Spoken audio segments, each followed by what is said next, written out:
Meena Kaushik life style में आज हनुमान जी और सनी को लेकर के एक रोचक और पुरानी कथा है। इस कथा में सनी देव जब वक्री चाल चलते हैं, अच्छे अच्छों को हिलाकर रख देते हैं, लेकिन हनुमान भक्तों का वो जरा सा भी कुछ नहीं बिगाड़ सकते। यह रोचक कथा है, क्यों नहीं बिगाड़ सकते, ऐसा उन्होंने क्या किया था। तो इस रोचक कथा में हनुमान जी ने शनि देव का घमंड तोड़ा था, क्योंकि शनि देव ने शिव जी से उपासना करके यह वचन लिया था कि वो दंडाधिकारी होंगे कर्म के हिसाब से। लेकिन उन्होंने अपनी शक्ति का इस्तेमाल जब गलत करना शुरू किया और उन्हें घमंड हो गया और उन्हें हनुमान जी को भी पूजा के समय विघ्न डालकर ललकारा, तो हनुमान जी ने उन्हें करबद्ध कहा था कि वह इस समय पूजा में लीन है। लेकिन शनि देव ने बार बार उन्हें ललकारा। इस पर हनुमान जी का सब्र टूट गया और उन्होंने अपनी पूंछ से उनको पटक पटक कर किस तरीके से सबक सिखाया था, आज की पोस्ट में हमने यही दिखाया है कि जब भी कोई व्यक्ति अपनी शक्ति का दुरुपयोग करता है तो उसके लिए हनुमान जी साक्षात रूप से अपने भक्तों के लिए सामने आते हैं और शनि की कोई भी प्रतिकूल छाया उनको नहीं पड़ती। आज की पोस्ट आप जरूर देखें। अगर शनि की ढैया से, वक्री चाल से वह घबरा रहे हैं तो हनुमान जी का जरूर स्मरण करें। नमस्कार, मीना कौशिक लाइफ स्टाइल में आपका स्वागत है। आज की चर्चा शनि देव और हनुमान जी का क्या है कनेक्शन, क्योंकि शनि की जो छाया है, उनकी वक्र दृष्टि है, सारी दुनिया उनकी चाल से डरती है। जब कहते हैं ढैया आ गई, शनि देव की साढ़े सती आ गई, तो आप कहते हैं बस अब तो जीवन दुभर हो जाएगा, पहले से ही डरने लगते हैं। लेकिन अगर आपने सुना हो, जो हनुमान जी हैं शक्ति के दाता और साक्षात देवता, जो भक्तजन हनुमान जी की पूजा करते हैं उन्हें शनि की कोई ढैया, साढ़े साती या कोई भी उनकी चाल उन भक्तों को नहीं सताती। ऐसा क्यों, आप ये जानना चाहेंगे। क्योंकि शनि इतने सशक्त देवता हैं और फिर वह हनुमान जी के भक्तों को क्यों नहीं सताते। इसकी एक बहुत ही रोचक और प्रासंगिक कथा है, बहुत ही रोचक है और पौराणिक कथा है। हुआ जब शनि अपने शक्ति जिसमें भी आ जाती है, आपने देखा होगा, तो घमंड हो जाता है। क्यों, आपने देखा होगा कोई शक्तिशाली व्यक्ति होता है कई बार, और जब उसको घमंड हो जाए तो उनकी चाल बदलने लगती है और वो किसी को अपने से बड़ा मानते हुए देखना नहीं चाहते। उन्हें लगता है उन्हें कोई सबके सब सलामी ठोके और उनसे कोई नजरें ना मिलाए। यही शनि देव के साथ इस पौराणिक कथा में हुआ। शनि को लगने लगा मैं सबसे सशक्त देवता हूँ, जहाँ भी मेरी दृष्टि पड़ती है वहाँ पर तबाही आ जाती है, परिवार का सुख चैन छिन जाता है। जहाँ भी उनकी चाल पड़ती है, टेढ़ी चाल, और कोई उनसे नजरें नहीं मिलाता। पूजा में भी यह विधान है कि शनि देव से उनके सामने खड़े होकर के कोई याचना नहीं करता, उनके साइड में खड़े होकर के करते हैं। वो बहुत सशक्त देवता माने गए हैं। लेकिन हनुमान जी के भक्त को वो नहीं छूते, उनकी छाया भी नहीं छूती। क्यों, चलिए, एक बार की बात है, प्राचीन कथा में हनुमान जी श्री राम की भक्ति में लीन थे। उनको पता ही है कि सबसे बड़े अगर कोई भक्त हैं श्री राम के, वो हैं बाबा बजरंगबली, यानी पवन पुत्र हनुमान जी। उनके दिल में उन्होंने चीर करके ऐसे दिखाया था और उनके दिल में वो हमेशा श्री राम की, माता सीता, लक्ष्मण जी की मूर्ति हमेशा आपको दिखाई देगी, श्री राम की।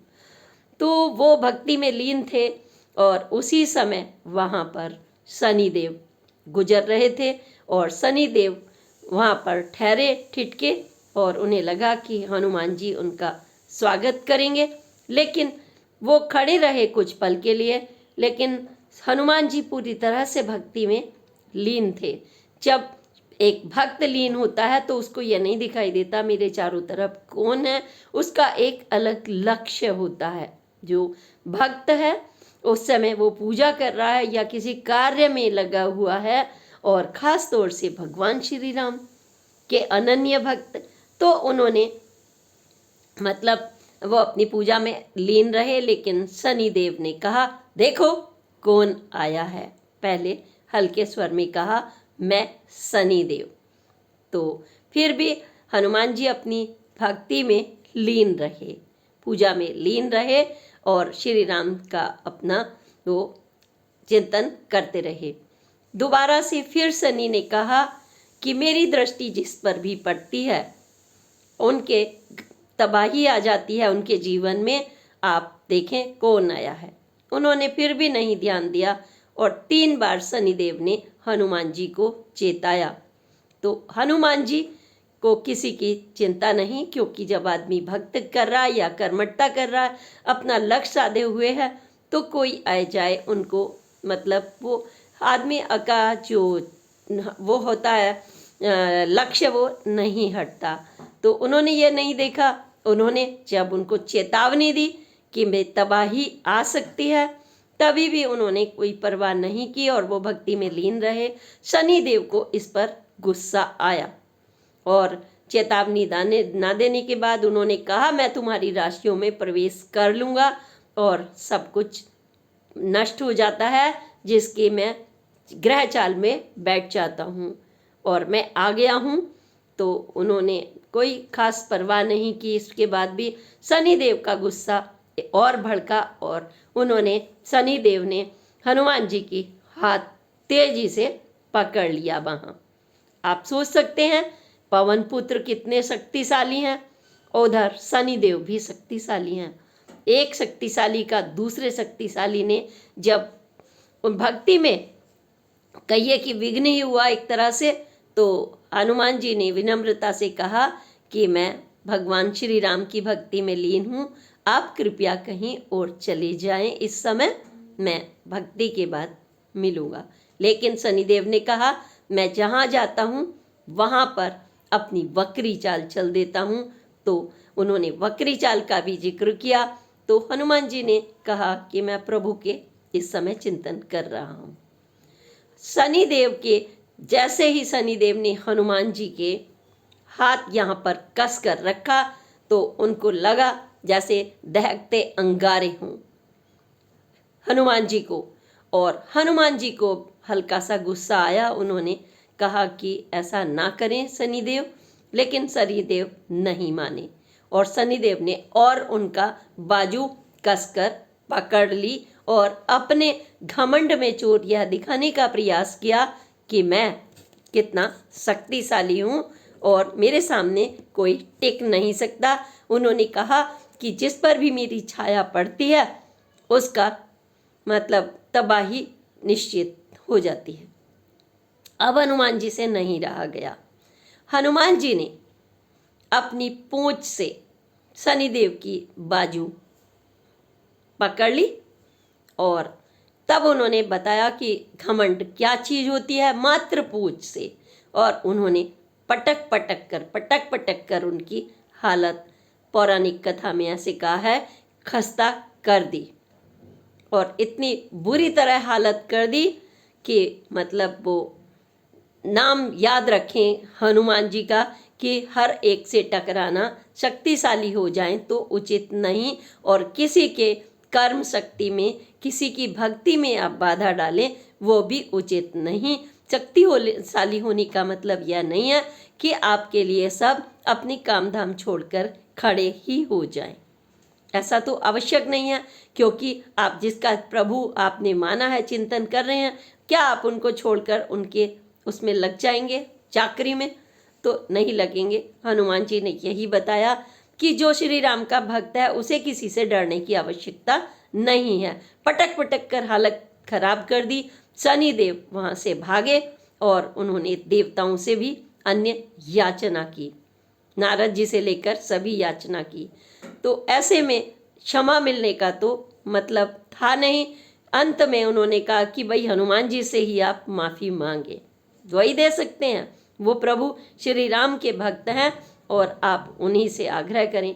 शनिदेव ने उनसे आग्रह किया और माफ़ी मांगी हनुमान जी कि मुझसे गलती हो गई है और मैं मद में हो गया था, घमंड में हो गया था और मैंने आपकी भक्ति में अपनी चाल का कहते हैं दुरुपयोग करना चाहा और मैं ऐसा नहीं करूँगा।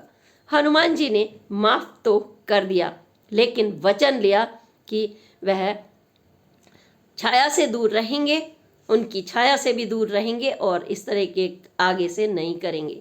शनि ने कहा कि मैं आपकी छाया से भी दूर रहूँगा, लेकिन हनुमान जी ने कहा सिर्फ मेरी छाया से नहीं, मेरे भक्तों की छाया से भी आप दूर रहेंगे। जो मेरी पूजा करेंगे, आप मेरे उनके भक्तों की जो चाल है उन पर आपका प्रभाव नहीं पड़ेगा, तब आपको पूरी माफ़ी मिलेगी। तो वचन शनि को देना पड़ा, क्योंकि हनुमान जी की ताकत के सामने उनका जो मद था शक्ति का वो दूर हो गया। एक पूंछ से ही उन्होंने बता दिया कि क्या है पवन पुत्र हनुमान जी की और श्री राम की भक्ति की ताकत। अगर इसको कोई अपने ये दिखाने की कोशिश करे कि हम इतने सशक्त हो गए हैं और श्री राम के भक्तों को छेड़ने का प्रयास करें, टेढ़ा देखने का प्रयास करें, अपनी चाल दिखाने का प्रयास करें, तो उसका क्या होगा। तब शनिदेव ने हाथ जोड़कर कहा, वानर राज, मैं आपसे क्षमा चाहता हूँ। जो जिस बदतमीजी से शुरू में उन्होंने कहा था, वानर राज आप खड़े हो जाओ, मैं शनि हूँ और मैं ये कर सकता हूँ वो कर सकता हूँ, वही शनिदेव लोहो की ताकत वाले जो अच्छे अच्छों को डिगा देते हैं, उन शनिदेव ने हनुमान जी को वचन दिया और तभी से यह नियम पड़ गया कि जो भी हनुमान जी के भक्त हैं, अगर उन पर शनि की कोई प्रतिकूल दृष्टि पड़ रही है, धैया चल रही है, शनि साढ़े सती चल रही है, वक्री चाल चल रही है, तो उन्हें घबराने की कोई ज़रूरत नहीं है। वे अपनी कर्म और भक्ति आत्मविश्वास के साथ उस पर विश्वास रखें। हनुमान जी के जो भक्त हैं, हनुमान जी क्या हैं? हनुमान जी साक्षात देवता हैं। किसके? कर्म के देवता, भक्ति के देवता, और उनके अंदर जो आत्मबल है, उनकी जो शक्ति है वो अपने भक्तों को देते हैं। तो जो भक्त अपनी पूरे आत्मबल से, आत्मसम्मान के साथ और किसी घमंड करने वाले से ना झुकने वाले के साथ ईश्वर की भक्ति करता है और हनुमान जी की शनिवार और मंगल के दिन पूजा याचना करता है, उन्हें गुड़ और चने का प्रसाद चढ़ाता है, और किसी को लक्ष्मी की जरूरत होती है तो पीपल के पत्तों पर किसका नाम लिखें आप? भगवान श्री राम का। पीपल के पत्तों पर आप श्री राम रोली से लिखें, हल्दी से लिखें और हनुमान जी को वह माला अर्पित करें, तो लक्ष्मी जी की भी कृपा आप पर मिल जाती है। हनुमान जी वो देवता है कि श्री राम के वो अनन्य भक्त हैं, और जो ऐसे देवता हैं कि आपको श्री राम की भक्ति भी, आशीर्वाद भी मिल जाए और लक्ष्मी जी की भी मिल जाए, और हाँ, पूर्वजों का आशीर्वाद भी मिल जाए। ऐसे पवन पुत्र हनुमान जी की शक्ति को परखना या उन्हें चैलेंज करना या उनके भक्तों को चैलेंज करना किसी ताकत के लिए, उनके गुरूर मिटाने के लिए इतना ही काफ़ी है कि आप जय श्री राम और करें। और क्या करें? हनुमान जी का नाम लें, वो तुरंत चले आते हैं अपने भक्तों की मदद के लिए। उनके पास कोई प्रतिकूल असर शनि की ढैया का नहीं पड़ेगा। और इस वर्ष में जिन पर ढैया और शनि पड़ रही है, वो बिल्कुल ना घबराएं। उनको यह सोचने की ज़रूरत नहीं है कि हमारे नक्षत्र बदल रहे हैं, हमारी राशि में शनिदेव आ गए हैं। आप शनिदेव ने तो पूरा वचन दे दिया है हनुमान जी को पहले से ही कि वो आपको बिल्कुल नहीं छेड़ेंगे, तो फिर आपको क्या करना है? श्रद्धा के साथ आप हनुमान जी का नाम लें और हनुमान जी का स्मरण करते ही आपके जो प्रतिकूल नक्षत्र हैं वो आप पर कोई बिल्कुल भी फर्क नहीं डालेंगे। आपका जीवन सौभाग्यशाली होगा, धन लक्ष्मी आपके साथ रहेंगी। आप उनको हनुमान जी को छोटी छोटी चीज़ों से वो प्रसन्न हो जाते हैं। एक गुड़ की डली, भुने हुए चने, पीपल के पत्तों पर लिखकर श्री राम की माला अर्पित कर देना और उनको सिंदूर चढ़ाना, सिंदूर का चोला चढ़ाना। तो हनुमान जी स्मरण मात्र से ही आपके सभी कष्टों को दूर करेंगे। मंगलवार के दिन बहुत सारे भक्त आप देखिएगा किसी भी मंदिर में जाकर के आपको 11 रुपए का बूंदी का प्रसाद चढ़ाते हुए मिल जाएंगे, गुड़ की डली चढ़ाएंगे। चाहे आप कोटद्वार में जाएं, बाबा बजरंगबली के मंदिर, या राजधानी दिल्ली जाएं, या आपके आसपास जो भी हनुमान मंदिर हो, और आप हनुमान मंदिर नहीं भी जा सकते तो आप अपने घर में ही हनुमान जी की मूर्ति के सामने, जो घर का आपके मंदिर है, वहाँ पूजा स्मरण करें। स्नान करके एक गुड़ की डली उनको चढ़ा करके अपना आशीर्वाद मांगे और आपको शनि की भी दृष्टि का सामना नहीं करना पड़ेगा और ना ही किसी ऐसे शक्तिशाली का आपके जीवन में प्रभाव पड़ेगा जो आपको डिगाना चाहते हैं, आपका मनोबल तोड़ना चाहते हैं। इसीलिए आपको हनुमान जी हमेशा साक्षात देवता बनकर चले आते हैं। इसीलिए आप बोलिए जय श्री राम, जय पवन पुत्र हनुमान, हनुमान जी की जय। अगले पोस्ट तक के लिए प्रणाम। जय हिंद, जय भारत।